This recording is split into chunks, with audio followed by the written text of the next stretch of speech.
Pour ma part, en fait, j'ai toujours été très, fasciné par un concept stoïcien qui est memento mori. Souviens-toi que tu vas mourir, non pas parce que je suis dépressif ou parce que je suis pessimiste, hein, mais tout simplement parce que c'est un concept qui est plutôt très simple, qui est presque banal, mais extrêmement dérangeant pour la plupart des gens.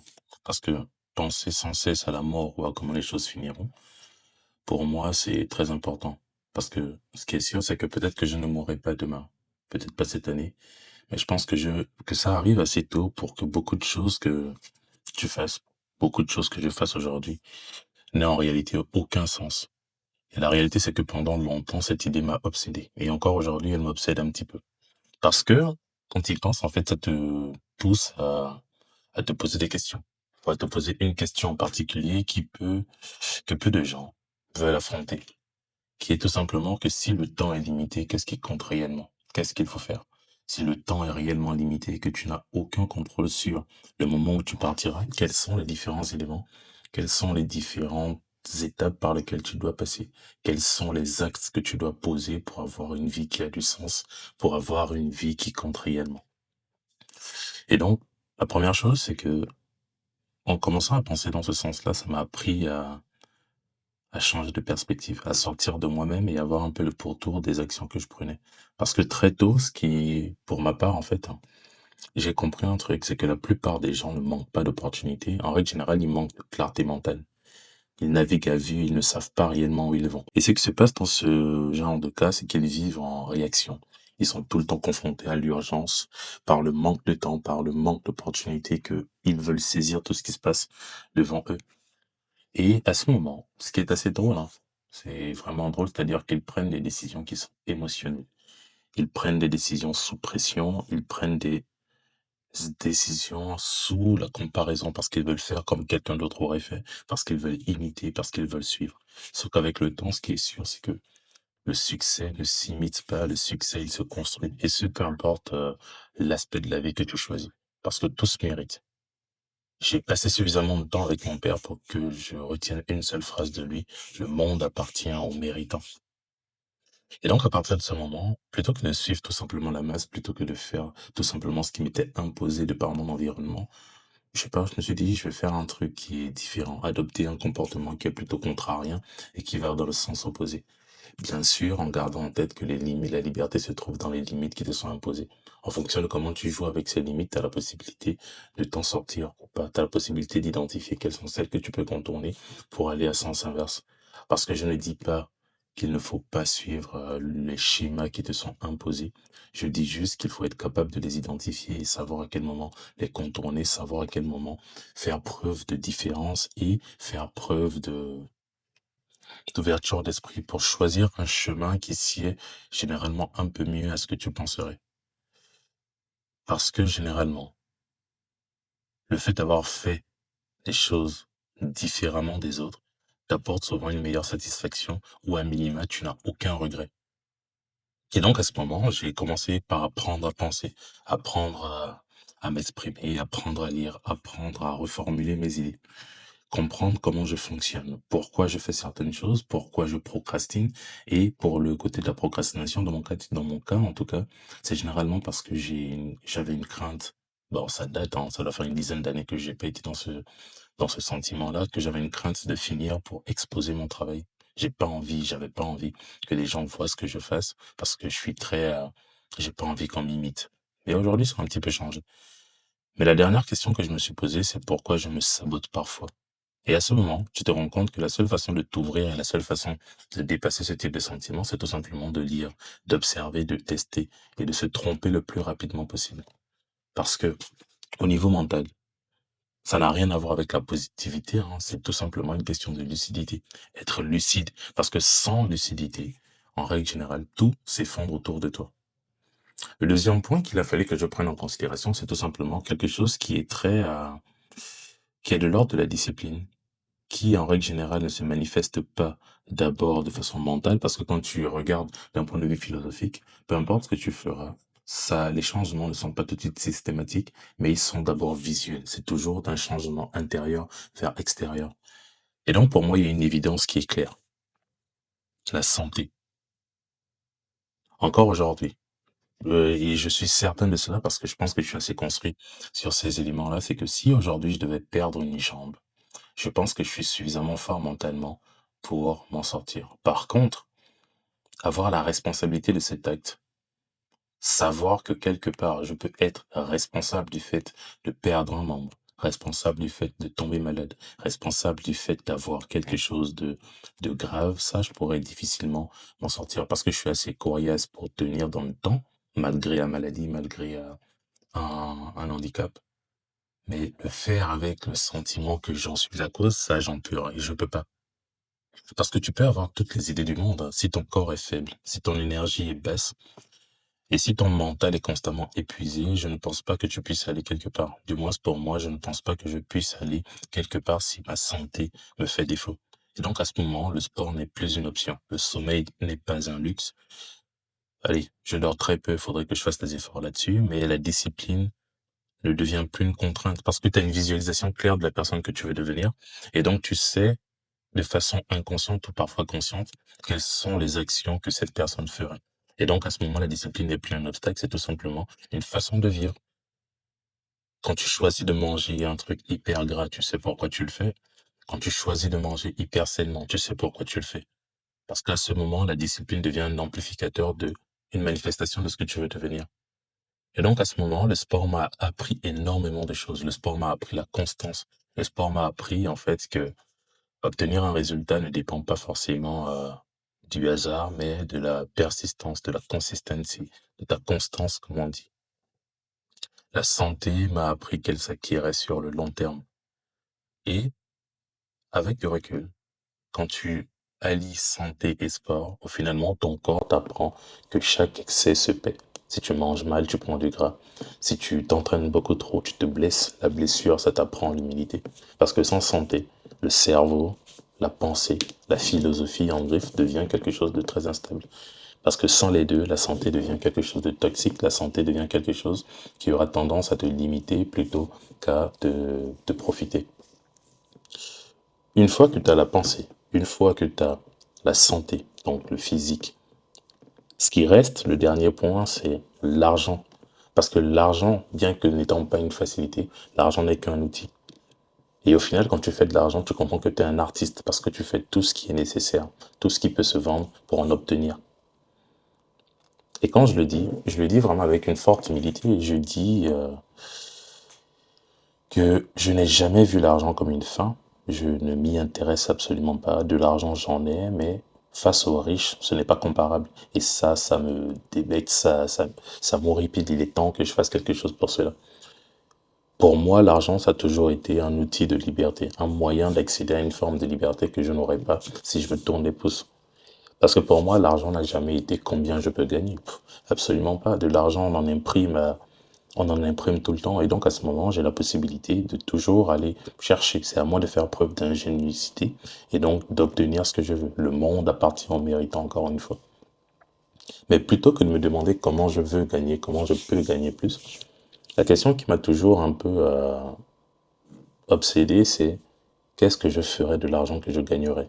Ok, je sais que l'argent, je peux en avoir à tout moment, mais qu'est-ce que j'en fais?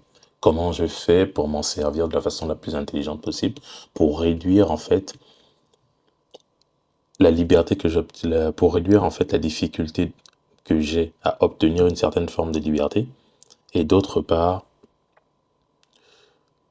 sans augmenter en fait le temps de travail que je peux avoir pour obtenir cette fameuse liberté. La réponse a toujours été la même. Peu importe le siècle, peu importe le temps. Quand tu te poses la question qu'est-ce que je ferais si je gagnerais de l'argent, la réponse systématique devrait être l'investir.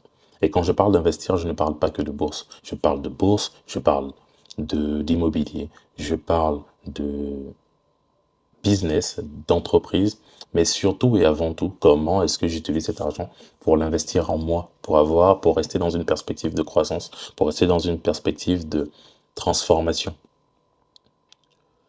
Parce que quand tu penses investissement, ce qui te vient systématiquement à l'esprit, c'est, ou du moins c'est le résultat systématique, c'est tout simplement, tu dois travailler moins sur le long terme, tu dois dépendre moins de ton temps, donc avoir beaucoup plus de temps libre, et au final, tu dois tirer plus de chaque décision qui est prise. C'est-à-dire que tu dois créer ta propre asymétrie. C'est-à-dire que le rapport entre le risque que tu prends et le retour sur investissement que tu peux avoir dans l'investissement de ton argent doit être tellement positif que ça te permet de t'affranchir du temps et du travail. Et donc à ce moment, j'ai commencé à m'intéresser à des sujets un peu basiques, hein. Bon, pas basiques, parce qu'avec plus tu creuses, plus tu te rends compte que c'est bien compliqué.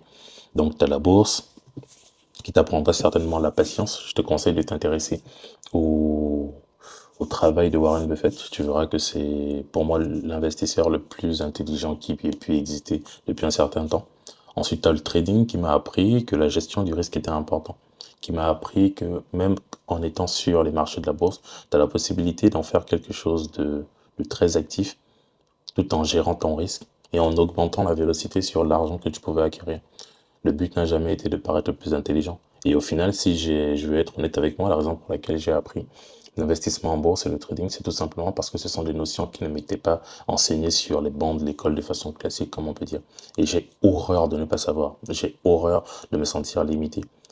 J'ai une sainte horreur d'aborder une conversation avec des personnes qui seraient beaucoup plus avancées sur le sujet et ne pas être capable de tenir le débat ou d'avoir des propos qui soient cohérents dans le domaine. Et donc, je me suis intéressé à l'investissement. Et ce qui m'a énormément appris du point de vue de l'humilité. Parce que chaque décision a une conséquence qui est systématique. Si tu prends la bonne et qu'elle est intelligente, tu gagnes de l'argent. Mais si tu ne prends pas la bonne décision et que tu es soumis à tes émotions, c'est systématique, ça punit tout de suite, tu perds de l'argent. Et va perdre de l'argent que tu as mis du temps à mettre de côté ou que tu as mis du temps à gagner. Et donc, en m'intéressant à l'investissement, il va de soi que la leçon que j'ai vraiment tirée, c'est que l'argent récompense rarement la précipitation. L'argent récompense rarement les prises de risques inutiles. Parce qu'encore une fois, il y a une différence entre faire des choses risquées et prendre un risque. Mais en clair, l'argent récompense généralement la préparation. Et donc après tout ça, après avoir passé tous ces différents paliers, aujourd'hui, il va de soi que je suis à un stade où, maintenant que je sais ce que je ferai par la fin, il reste à mettre les étapes intermédiaires pour arriver au résultat que je souhaite. Et donc, il faut que je gagne de l'argent. Il faut que je gagne beaucoup plus d'argent. Je te l'ai dit tout à l'heure, face aux riches, c'est pas comparable à ce que je fais aujourd'hui. Et donc, il est temps que je rentre dans un jeu qui est différent. Oui, la vie est un jeu pour moi. Il est temps que je fasse des choses qui soient totalement différentes. Parce que rien n'est magique. Les paliers intermédiaires qui me restent maintenant à franchir, c'est que maintenant que ma vision est claire, le chemin devient beaucoup plus logique. Il ne s'agit plus simplement d'espérer, de vouloir ou de s'imaginer obtenir quelque chose que je n'ai pas actuellement. Il s'agit d'un plan sans raccourci. Parce qu'il n'y a que des paliers intermédiaires une fois que c'est fait. Apprendre, tester, échouer et ajuster. C'est tout ce qu'il me reste à faire. Et c'est toujours dans cet ordre que les choses se passeront. Le cerveau, la santé et la richesse. Du moins, c'est pour moi. Memento mori, souviens-toi que tu vas mourir. Et sans jugement, hein, beaucoup de personnes font l'inverse et grand bien leur face. Et j'espère que ça leur réussira. Pour certaines personnes, ils s'attachent à gagner de l'argent tout de suite. Et une fois qu'ils ont de l'argent, ils commencent à se poser des questions. Moi, je préfère faire l'inverse. Je suis en capacité de faire ce que je veux aujourd'hui de mon argent. Je suis en capacité de faire ce que je veux. Si je perds de l'argent aujourd'hui, je sais comment le retrouver. Parce que pour beaucoup, ils cherchent d'abord à avoir de l'argent pour régler ce qui se passe dans leur tête. Et ils cherchent très souvent la réussite pour réparer leur corps une fois qu'ils auraient un problème. Moi, le but n'a jamais été de réparer, le but est toujours de construire. Moi, ce dont j'ai besoin, c'est d'un schéma de croissance. Et donc aujourd'hui, j'en suis là. Je te fais cette vidéo ou je me fais cette vidéo pour prendre une décision qui est claire. J'ai accumulé des années d'apprentissage, d'expérimentation, de décisions qui m'ont coûté, qui m'ont valu de l'argent. J'ai pris et fait des erreurs, des décisions et fait des erreurs qui ont été utiles, qui ont été très blessantes, peinantes, des remises en question sans cesse. Et encore aujourd'hui, je me remets en question. Je connais très bien ce sentiment que j'ai. Ce sentiment où, en règle générale, ça m'arrive à l'échelle de tous les 5 ans, tous les 10 ans. Bah, allez, plus tous les 5 ans, où je sais que je n'appartiens plus à la classe que je fréquente aujourd'hui.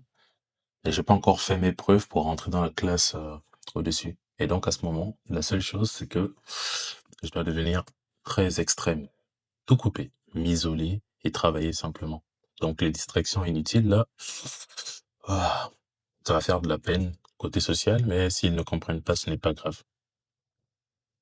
Et donc, il y a au final une étape qui devient évidente pour moi, c'est que j'ai compris quelque chose quand tu l'as vécu, testé, intégré, la suite logique n'est pas de le garder pour toi. La suite logique, c'est de le transmettre. Parce que c'est toujours un truc tout simple, hein, savoir-faire, faire faire, savoir faire faire. Et mon objectif n'est pas forcément de vendre du rêve.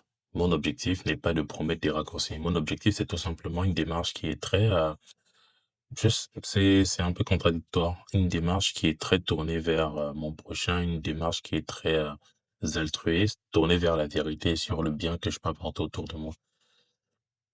Parce que ce que je veux vraiment, ce serait d'aider ceux qui n'ont pas forcément le choix. En commençant par des personnes qui me sont très chères, qui me sont très proches. Pour aider ceux qui sont exactement là où j'étais avant. Ça m'a pris 10 ans, hein, quand même. Bon, pas 10 ans, 8 ans maintenant, parce qu'entre mes 20 ans et aujourd'hui, il s'est écoulé 8 ans.